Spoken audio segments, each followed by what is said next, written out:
মধ্যপ্রাচ্যের রাজনীতিতে যেন হঠাৎ করেই ঘুরে গেছে খেলার মোড়। একদিকে যখন যুক্তরাষ্ট্র ও তার মিত্ররা ইরানকে চাপ দিয়ে পরমাণু কর্মসূচি সীমিত করার দিকে ঠেলে দিতে চাইছে, ঠিক তখনই তেহরান জানিয়ে দিল এক কঠোর বার্তা: ইউরেনিয়াম সমৃদ্ধকরণ বন্ধ হবে না। হুমকি, নিষেধাজ্ঞা কিংবা যুদ্ধের আশঙ্কা কোনো কিছুই আর তোয়াক্কা করছে না ইসলামী প্রজাতন্ত্র, বরং শক্তির ভাষায় আরও স্পষ্টভাবে নিজেদের অবস্থান তুলে ধরছে দেশটি। ইরানের এই ঘোষণা শুধু রাজনৈতিক বার্তা নয়, বরং এটি এক ধরনের কৌশলগত সতর্ক সংকেত, যা ওয়াশিংটন ও তার ঘনিষ্ঠ মিত্রদের নতুন করে চিন্তায় ফেলেছে। দীর্ঘদিন ধরে পারমাণবিক শক্তি নিয়ে আলোচনা, চাপ এবং পাল্টা হুমকির মধ্য দিয়ে চলছিল যুক্তরাষ্ট্র ইরানের সম্পর্ক, কিন্তু এবার তেহরান যেন স্পষ্ট করে দিল, পারমাণবিক কর্মসূচি কোনো দর কষাকষির বিষয় নয়, এটি তাদের সার্বভৌম অধিকার। ইরানের পররাষ্ট্রমন্ত্রী আব্বাস আরাকচি এক ফোরামে দেওয়া বক্তব্যে সরাসরি বলেছেন, শান্তিপূর্ণ পরমাণু কর্মসূচি ইরানের জন্মগত অধিকার, এটি কোনো দেশের দয়া নয়। তিনি জানান, তেহরান বহু মূল্য দিয়ে এই সক্ষমতা অর্জন করেছে, তাই কোনো চাপের কাছে মাথা নত করবে না। এমনকি যদি যুদ্ধ চাপিয়ে দেওয়া হয়, তাহলেও ইউরেনিয়াম সমৃদ্ধকরণ থামবে না। এই বক্তব্যের পর আন্তর্জাতিক মহলে শুরু হয়েছে নতুন আলোচনা। তাহলে কি ইরান আরও এক ধাপ এগিয়ে যাচ্ছে পারমাণবিক শক্তির পথে? আরাকচির বক্তব্যে সবচেয়ে তাৎপর্যপূর্ণ বিষয় হলো তার আত্মবিশ্বাসী ভাষা। তিনি স্পষ্ট করে দেন, উপসাগরীয় অঞ্চলে মার্কিন নৌবহর মোতায়েন করলেও ইরান ভয় পায় না। এই মন্তব্য যেন যুক্তরাষ্ট্রকে সরাসরি চ্যালেঞ্জ, কারণ সাম্প্রতিক সময়ে মধ্যপ্রাচ্যে মার্কিন সামরিক উপস্থিতি বৃদ্ধি পেয়েছে, যার মূল উদ্দেশ্য ছিল ইরানের উপর চাপ সৃষ্টি করা এবং তাদের পারমাণবিক কর্মসূচি নিয়ন্ত্রণে বাধ্য করা। কিন্তু ইরান এখন সেই চাপকে উল্টো শক্তির জবাব দিয়ে মোকাবিলা করছে। এই বক্তব্য আসে এমন সময়ে যখন ওমানের রাজধানী মাস্কোটে যুক্তরাষ্ট্রের বিশেষ দূত স্টিভ উইটকফের সঙ্গে ইরানি প্রতিনিধি দলের বৈঠক অনুষ্ঠিত হয়েছে। আলোচনার মাত্র 2 দিন পরই এমন কড়া বার্তা দেওয়ার আন্তর্জাতিক পর্যবেক্ষকদের ধারণা, ইরান আলোচনা করলেও কোনো ছাড় দিতে প্রস্তুত নয়, বরং তারা আলোচনাকে ব্যবহার করছে নিজেদের অবস্থান আরও শক্ত করার কৌশল হিসেবে। এ পটভূমিতে রয়েছে মার্কিন প্রেসিডেন্ট ডোনাল্ড ট্রাম্পের একের পর এক করা বক্তব্য। ট্রাম্প প্রশাসন শুরু থেকেই ইরানের বিরুদ্ধে কঠোর অবস্থান নিয়েছে। হোয়াইট হাউস স্পষ্টভাবে চায় ইরান নতুন কোনো পারমাণবিক চুক্তিতে ফিরুক এবং তাদের ইউরেনিয়াম সমৃদ্ধকরণ কার্যক্রম সীমিত করুক। কিন্তু তেহরানের সাম্প্রতিক অবস্থান বলছে তারা চাপের কাছে নতি স্বীকার করবে না, বরং প্রয়োজনে আরও কঠোর জবাব দিতে প্রস্তুত। আন্তর্জাতিক আণবিক শক্তি সংস্থা IAEA জানিয়েছেন, ইরান ইতিমধ্যেই 60% বিশুদ্ধতা পর্যন্ত ইউরেনিয়াম সমৃদ্ধ করতে সক্ষম হয়েছে। বিশেষজ্ঞদের মতে পারমাণবিক অস্ত্র তৈরির জন্য প্রয়োজন হয় 90% বা তার বেশি সমৃদ্ধকরণ। সেই হিসেবে ইরান এখন অস্ত্র গ্রেড পর্যায়ের একেবারে কাছাকাছি অবস্থানে রয়েছে। আর এই তথ্যই যুক্তরাষ্ট্র এবং ইউরোপীয় দেশগুলোর উদ্বেগ আরও বাড়িয়ে তুলছে। বিশ্লেষকদের মতে ইরানের এই সক্ষমতাই তাদের সবচেয়ে বড় শক্তি, কারণ এটি শুধু পারমাণবিক কর্মসূচি নয়, এটি রাজনৈতিক এবং কূটনৈতিক শক্তির হাতিয়ার। ইরান জানে তাদের এই ক্ষমতার কারণে যুক্তরাষ্ট্র কিংবা ইসরায়েল সরাসরি আক্রমণের সিদ্ধান্ত নিতে দ্বিধায় পড়ে। তেহরান স্পষ্টভাবে বুঝে গেছে, শক্তি থাকলেই আলোচনা টেবিলে সম্মান পাওয়া যায়। তাই তারা নিজেদের সামরিক ও প্রযুক্তিগত সক্ষমতাকে আলোচনার অস্ত্র হিসেবে ব্যবহার করছে। ইরানের শক্তির আরেকটি বড় দিক হলো তাদের ক্ষেপণাস্ত্র কর্মসূচি। মধ্যপ্রাচ্যে ইরানকে ঘিরে সবচেয়ে বড় আতঙ্ক তৈরি করছে এই মিসাইল সক্ষমতা, কারণ তেহরান শুধু পারমাণবিক কর্মসূচিতেই এগোচ্ছে না, একই সঙ্গে তারা তৈরি করছে দূরপাল্লার ক্ষেপণাস্ত্র এবং ড্রোন প্রযুক্তি। এই প্রযুক্তি তাদেরকে আঞ্চলিক শক্তিতে পরিণত করছে। ইরান যদি চায়, তাহলে খুব অল্প সময়ের মধ্যে মধ্যপ্রাচ্যের বিভিন্ন মার্কিন ঘাঁটি কিংবা ইসরায়েলের গুরুত্বপূর্ণ স্থাপনায় আঘাত হানতে পারে।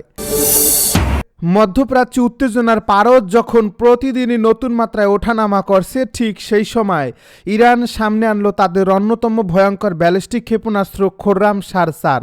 একদিকে ওমানে পরোক্ষ আলোচনা, অন্যদিকে পারস্য উপসাগরে মার্কিন যুদ্ধজাহাজের উপস্থিতি, প্রকাশ্য হুমকি আর পাল্টা শক্তি প্রদর্শনের প্রতিযোগিতা।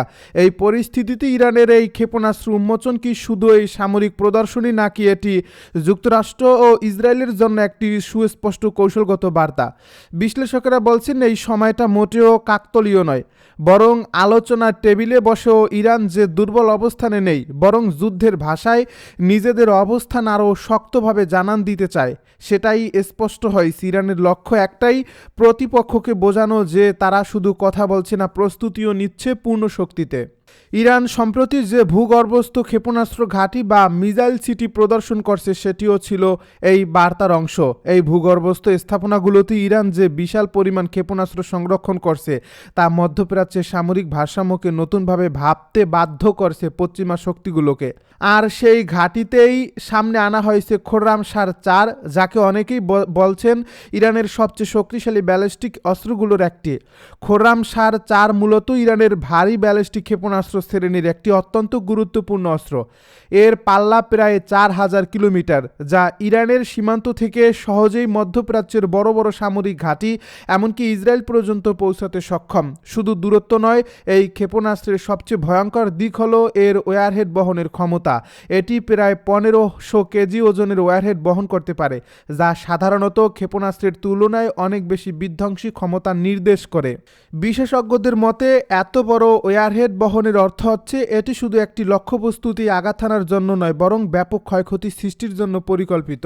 যুদ্ধ পরিস্থিতিতে এটি সামরিক ঘাঁটি, রানওয়ে, জ্বালানি ডিপো এবং গুরুত্বপূর্ণ অবকাঠামোকে এক আঘাতেই ধ্বংস করতে পারে, যার ফলে যুক্তরাষ্ট্র বা ইসরায়েল যদি ইরানের বিরুদ্ধে কোনো সামরিক অভিযান শুরু করার পরিকল্পনা করে তাহলে তাদের সামনে এখন আগের চেয়ে অনেক বড় ঝুঁকি তৈরি হয়েছে। তবে খোররামশার-4-এর সবচেয়ে আলোচিত বৈশিষ্ট্য হলো এর ম্যানুভারেবল ওয়ারহেড, অর্থাৎ এটি উড্ডয়নের শেষ পর্যায়ে এসে নিজের পথ পরিবর্তন করতে সক্ষম। আধুনিক যুগে মিসাইল ডিফেন্স সিস্টেমগুলো সাধারণত ক্ষেপণাস্ত্রের গতিপথ বিশ্লেষণ করে সেটিকে মাঝপথে ধ্বংস করার চেষ্টা করে, কিন্তু যদি ক্ষেপণাস্ত্র শেষ মুহূর্তে পথ পরিবর্তন করে তাহলে সেটিকে প্রতিহত করা অনেক কঠিন হয়ে যায়। এই প্রযুক্তিগত সক্ষমতা ইরানের জন্য বড় কৌশলগত সুবিধা, কারণ যুক্তরাষ্ট্র ও ইসরায়েলের কাছে অত্যাধুনিক আকাশ প্রতিরক্ষা ব্যবস্থা রয়েছে। ইসরায়েলের আয়রন ডোম, ডেভিড সিলিং এবং অ্যারো সিস্টেম কিংবা মার্কিন থার্ড এবং প্যাট্রিয়ট সিস্টেম বহুবার কার্যকারিতা দেখিয়েছে, কিন্তু খোররামশার-4-এর মতো ক্ষেপণাস্ত্র যদি শেষ মুহূর্তে গতিপথ বদলে ফেলে তাহলে সেই প্রতিরক্ষা ব্যবস্থার কার্যকারিতা নিয়ে প্রশ্ন উঠতে পারে। আরেকটি বড় বিষয় হলো এই ক্ষেপণাস্ত্রের শেষ পর্যায়ে ইলেকট্রনিক গাইডেন্স বন্ধ হয়ে যাওয়ার মতো কৌশলগত ব্যবস্থা থাকার কথা বলা হচ্ছে। এর ফলে ইলেকট্রনিক ওয়ারফেয়ার বা জ্যামিং পদ্ধতি ব্যবহার করে ক্ষেপণাস্ত্রকে বিভ্রান্ত করা অনেক বেশি কঠিন হয়ে পড়বে। অর্থাৎ ইরান শুধু ক্ষেপণাস্ত্র বানায়নি, বরং প্রতিপক্ষের প্রতিরক্ষা ভেঙে দেওয়ার পরিকল্পনাও করছে। তবে সামরিক বিশ্লেষকেরা বলছেন খোররামশার-4-এর আসল গুরুত্ব শুধু এর পাল্লা বা গতি নয়, বরং এটি কি বার্তা দিচ্ছে সেটাই মূল বিষয়।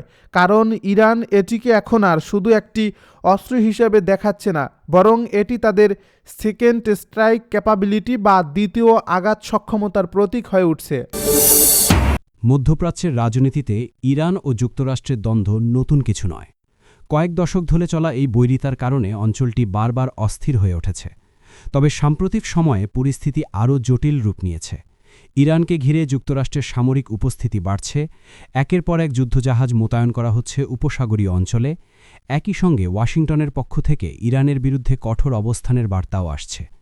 এই উত্তপ্ত বাস্তবতায় আলোচনার কেন্দ্রে উঠে এসেছে সৌদি আরবের অবস্থান, যা নতুন করে নানা প্রশ্ন ও বিশ্লেষণের জন্ম দিচ্ছে। প্রকাশ্যে যুদ্ধের বিপক্ষে অবস্থান নিলেও সাম্প্রতিক কিছু কূটনৈতিক তৎপরতা সৌদি আরবের ভূমিকা নিয়ে নতুন করে ভাবতে বাধ্য করছে আন্তর্জাতিক মহলকে। বিশেষ করে সৌদি প্রতিরক্ষামন্ত্রীর ওয়াশিংটন সফর এই ইস্যুকে আরও গুরুত্ব দিয়েছে। এই সফরকে ঘিরে সৌদি আরব কি আগের অবস্থান থেকে কিছুটা সরে আসছে, নাকি এটি কৌশলগত সতর্কতারই অংশ, তা নিয়ে শুরু হয়েছে বিস্তর আলোচনা। সম্প্রতি সৌদি প্রতিরক্ষামন্ত্রী প্রিন্স খালিদ বিন সালমান যুক্তরাষ্ট্র সফরে গিয়ে গুরুত্বপূর্ণ বৈঠক করেন। ওয়াশিংটনে তিনি মার্কিন পররাষ্ট্রমন্ত্রী মার্কো রুবিও এবং যুক্তরাষ্ট্রের বিশেষ দূত স্টিভ উইটকফের সঙ্গে বৈঠকে বসেন। এই বৈঠকে ইরান ইস্যুতে সৌদি আরবের দৃষ্টিভঙ্গি তুলে ধরেন তিনি। কূটনৈতিক সূত্রগুলোর মতে আলোচনায় তিনি ইরানের বিরুদ্ধে সামরিক পদক্ষেপের সম্ভাব্য ঝুঁকি ও ফলাফল নিয়ে সতর্কবার্তা দেন। বৈঠকে প্রিন্স খালিদ বিন সালমান বলেন, যুক্তরাষ্ট্র যদি সামরিক হামলা চালানো হয় এবং সেটি যদি সুস্পষ্ট পরিকল্পনা ও নির্দিষ্ট লক্ষ্য ছাড়া হয় তাহলে পরিস্থিতি আরও ভয়াবহ রূপ নিতে পারে। একই সঙ্গে তিনি সতর্ক করেন, যুক্তরাষ্ট্র যদি সামরিক পদক্ষেপ থেকে পুরোপুরি সরে আসে তাহলে ইরান আঞ্চলিকভাবে আরও শক্তিশালী হয়ে উঠতে পারে। এই দ্বিমুখী আশঙ্কার কথাই তুলে ধরেন সৌদি প্রতিরক্ষামন্ত্রী। এর আগেও ইরানের বিরুদ্ধে সামরিক অভিযানের প্রকাশ্য বিরোধিতা করেছে সৌদি আরব। এমনকি সৌদি নেতৃত্ব স্পষ্টভাবে জানিয়েছিল, ইরানের বিরুদ্ধে কোনো হামলায় নিজেদের আকাশসীমা ব্যবহারের অনুমতি দেওয়া হবে না। সেই অবস্থানের পরও যুক্তরাষ্ট্রকে দেওয়া সাম্প্রতিক সতর্কবার্তা সৌদি কূটনীতিতে নতুন মাত্রা যোগ করেছে বলে মনে করছেন বিশ্লেষকরা। রাজনৈতিক বিশ্লেষকদের মতে সৌদি আরব এখন সরাসরি যুদ্ধের পক্ষে না গেলেও ইরান প্রশ্নে পুরোপুরি নিরপেক্ষ অবস্থানে নেই। একদিকে তারা অঞ্চল জুড়ে অস্থিরতা চায় না, অন্যদিকে ইরানের প্রভাব বাড়াকেও ঝুঁকিপূর্ণ মনে করছে রিয়াদ। এই দ্বন্দ্বপূর্ণ অবস্থানই সৌদি আরবের সাম্প্রতিক বক্তব্যে প্রতিফলিত হয়েছে। এই বৈঠক প্রসঙ্গে আন্তর্জাতিক গণমাধ্যমে বিভিন্ন তথ্য উঠে এসেছে। দি টাইমস অফ ইসরায়েল জানিয়েছে, সৌদি প্রতিরক্ষামন্ত্রী ইরান ইস্যুতে যে কোনো সিদ্ধান্ত নেওয়ার আগে যুক্তরাষ্ট্রকে পরিষ্কার কৌশল এবং নির্দিষ্ট উদ্দেশ্য নির্ধারণের আহ্বান জানিয়েছেন। তার মতে হঠাৎ করে নেওয়া সিদ্ধান্ত পুরো মধ্যপ্রাচ্যকে দীর্ঘমেয়াদী অস্থিরতার দিকে ঠেলে দিতে পারে।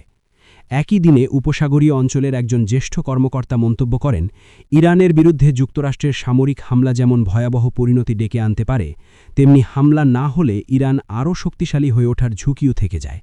এই মন্তব্য মধ্যপ্রাচ্যের জটিল বাস্তবতাকে স্পষ্ট করে তোলে, যেখানে কোনো সিদ্ধান্তই পুরোপুরি ঝুঁকিমুক্ত নয়। এদিকে এই ইস্যুতে সামাজিক যোগাযোগ মাধ্যমেও প্রতিক্রিয়া দেখা গেছে। সামাজিক যোগাযোগ মাধ্যম এক্সে ইসরায়েলে নিযুক্ত মার্কিন রাষ্ট্রদূত এক পোস্টে উল্লেখ করেন, সৌদি কর্মকর্তারা এই বাস্তবতা সম্পর্কে পুরোপুরি অবগত। তার এই মন্তব্য সৌদি আরব ও যুক্তরাষ্ট্রের মধ্যে চলমান নীরব আলোচনার ইঙ্গিত বলেই মনে করছেন পর্যবেক্ষকরা। অন্যদিকে সৌদি যুবরাজ মোহাম্মদ বিন সালমান ভিন্ন এক বার্তা দিয়েছেন। তিনি ইরানের প্রেসিডেন্টকে জানিয়েছেন, ইরান যুক্তরাষ্ট্র উত্তেজনা নিরসনে কূটনৈতিক সমাধানের পক্ষেই রয়েছে রিয়াদ।